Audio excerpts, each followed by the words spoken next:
dengan keinginan kalian sendiri. Jadi sekalian tolong subscribe. Halo guys, kali ini kita akan coba membahas tentang monitor Acer. Tipenya itu tipe P166HKL. Ceritanya monitor ini dipakai untuk CCTV, jadi dipajang terus nggak pernah dimatiin. Nah, tiba-tiba suatu hari dia cuma ngeblank aja, warnanya itu hitam tapi ada lampunya gitu. Seperti ketika kita lagi nyolokin monitor, tapi kita belum nyolokin ke PC-nya ya. Seperti inilah ngeblank tapi ada warna putihnya dikit ya, ada lampunya gitu ya. Nah, untuk memastikan kesalahan itu berada di monitor atau di kabel atau di perangkat CCTV-nya, pertama yang harus kalian lakukan adalah ganti kabelnya dulu ya. Setelah kalian ganti kabel monitor tapi kok masih aja, berarti mungkin kalian harus cek dulu di CCTV-nya ya. Jangan-jangan bagian konektor keluaran CCTV-nya itu yang ke monitor itu nggak ngeluarin sinyal atau memang udah rusak juga. Cara nguji alternatifnya adalah coba monitor ini hubungkan dengan PC atau laptop kalian. Kalau memang udah dapat kesimpulan bahwa sebenarnya memang monitor ini yang bermasalah, artinya kita harus bongkar. Masalahnya itu di mana ya? Nah, gimana cara bongkarnya kalau kita punya monitor Acer yang tipenya seperti ini? Masukin kartunya ke sini ya, tapi jangan sampai salah ya. Di sini ada dua guys, ini ada besi, ada plat, ada yang sebelum plat, jadi dimasukinnya ke sebelum plat ya guys. Jadi gini guys, tuh masukin sebelah, jadi dia dorong gini, tuh kalian dorong gini dikit-dikit, tuh dia lepas guys, tuh terbongkar seperti ini guys. Ini ada soket ya, tolong dilepas dulu nih soketnya, jangan sampai putus ya guys.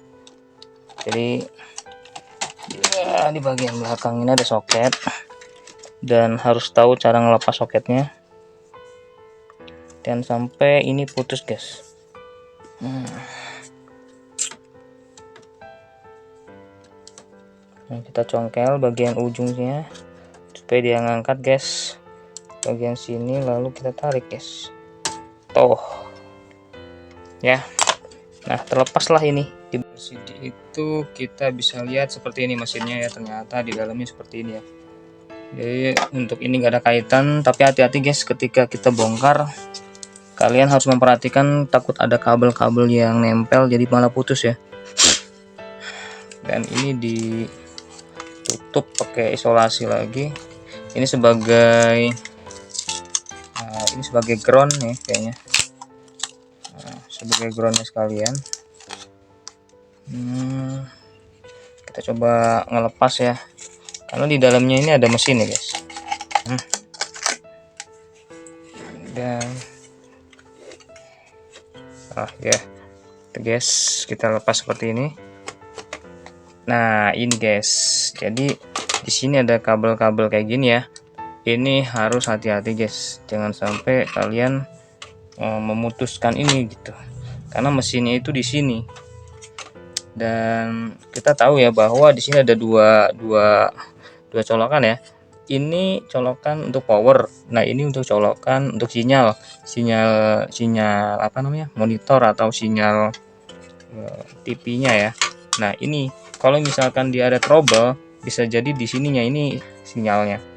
Jadi kalau misalkan dia udah menampilkan power atau lampu, berarti dia sudah hidup sebenarnya di bagian powernya, berarti nggak ada masalah. Masalahnya itu adalah di signalnya. Oke, kita coba bongkar dulu motherboard atau mainboard dari sinyal monitor dan juga mainboard yang di power supply. Kita coba tes power supply ini bener nggak sih dia normal. Dan kita harus melepas di bagian ini dulu guys, karena ini ngunci juga guys ternyata. Makanya kalian bisa menggunakan seperti ini ya. Jadi obeng itu obeng gitulah. Nah jadi ini guys seperti ini ya, ada dua ini, dan kita amankan guys, jangan sampai hilang. Nah setelah kita bongkar maka dia bisa lepas guys sekarang guys. Nah seperti ini ya, jadi bagian soket-soketnya dilepas dulu guys. bagian soketnya itu harus lepas seperti ini ya, ditekan maka dia akan buka, langsung kita lepas. Nah seperti itu ya. Terus soket yang ini juga kita tekan, kita lepas. Dan untuk soket ini jangan takut salah nanti. Karena apa? Karena setiap soket itu beda guys. Nah jadi kalau kita perhatikan, soket ini tidak akan tertukar guys, karena dia berbeda tuh, gak bakal sama ya kan. Jadi walaupun kita nanti nggak tahu masangnya, tetap nggak bakal kuteker karena memang satunya besar satunya kecil guys. Dan satu lagi soket ini cara bukanya adalah ketika kita coplek bagian ini guys, plek ke atas, langsung kita tarik. Nah ingat ya, posisi yang paling bawah itu adalah yang ini, yang ada tembaganya tuh, ada tembaganya, dia nempel ke tembaga paling bawah. Jadi soketnya begini, jangan sampai kebalik. Kalau masangnya begini nanti nggak bakal hidup guys. Nah seperti ini ya, tuh baru kita tekan. Nanti setelah begini kita tekan, tek. Nah, monitor tuh Sebelum dilanjutkan, kalian bisa dukung channel ini dengan cara donasi melalui saweria.co. Untuk link bisa dilihat di kolom deskripsi. monitor tuh ada dua mainboard atau PCB ya. Jadi yang ini adalah mainboard khusus power supply, terus yang ini adalah mainboard khusus untuk monitor. Karena patokannya ini aja nih, lihat soketnya, kalau ada soket monitor berarti dia mainboard monitor. Terus kalau yang seperti ini berarti dia mainboard untuk power supply. Nah jadi kenapa demikian? Karena memang supaya kita mudah untuk mendeteksi kerusakannya guys. Yang paling gampang adalah pastikan di sini nih, di mainboard ini, kedua soket ini adalah soket keluar guys. Jadi dia tujuannya adalah untuk dialirkan ke sejenis mainboard selanjutnya lah. Intinya mau dipakai untuk apa gitu ya. Nah di sini tertulis bahwa kalian bisa lihat di situ tulisannya ada di bagian sini putih nih ya. Di situ plus 5 volt ground, terus ada volt, mute dan on off segala macam ya. Jadi untuk memastikan bahwa power supply itu memang benar-benar dia bagus atau tidak, pastikan di bagian ini harus benar-benar 5 volt, karena perintah di situ kan 5 volt tuh. Kalau misalkan memang nggak ada 5 volt ya berarti memang bermasalah di power supply-nya guys. Terus sekaligus juga yang ini guys.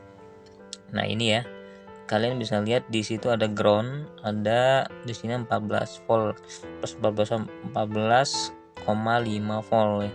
Jadi kalau misalkan ini dialirkan ke sebuah perangkat lain, pastikan keluaran dari sini tuh segitu guys. Tapi ketika misalkan udah keluar di sini voltasenya bener, tapi kok masih rusak, berarti masalahnya itu ada di sini guys.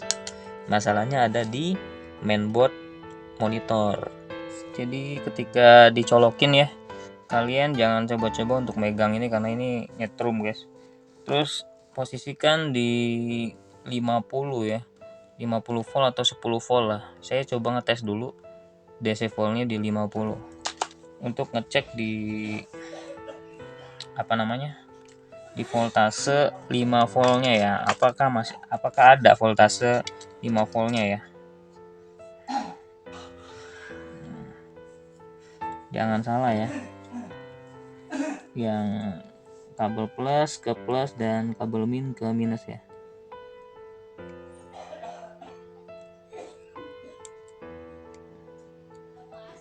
Dan jarumnya bergerak guys.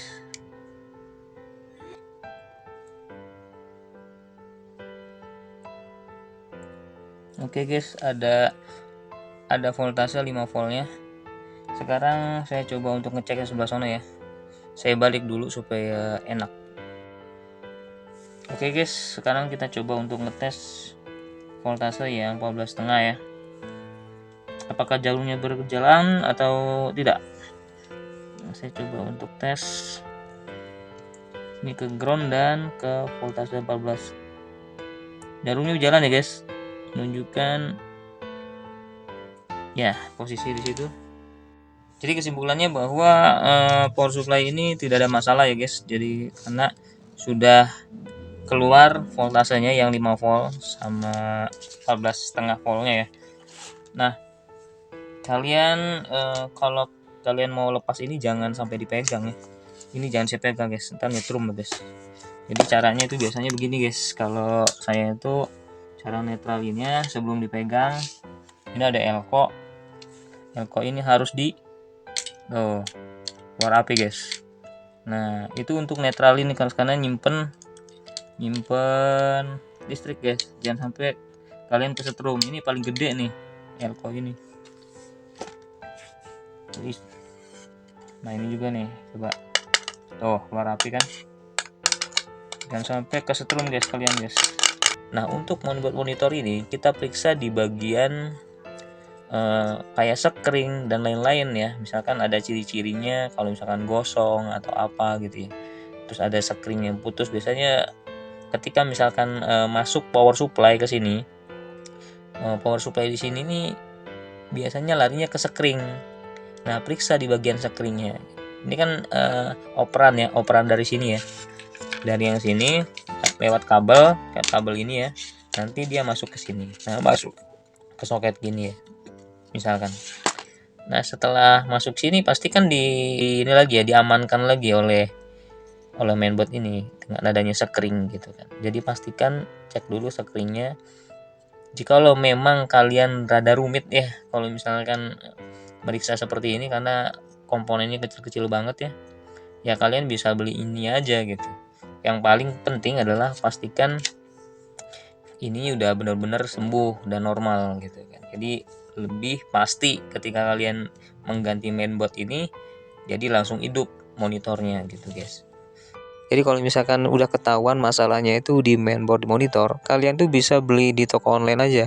Cari aja mainboard dengan merek dan tipe yang sama seperti yang lama guys. Dan yang pasti harus kalian pastikan itu soket kabelnya harus bener-bener sama guys. Untuk mainboard nih harganya masih terjangkau di bawah 100 ribuan guys. Demikian guys konten kali ini. Jangan lupa untuk tekan subscribe, like, dan share. Dan semoga bermanfaat.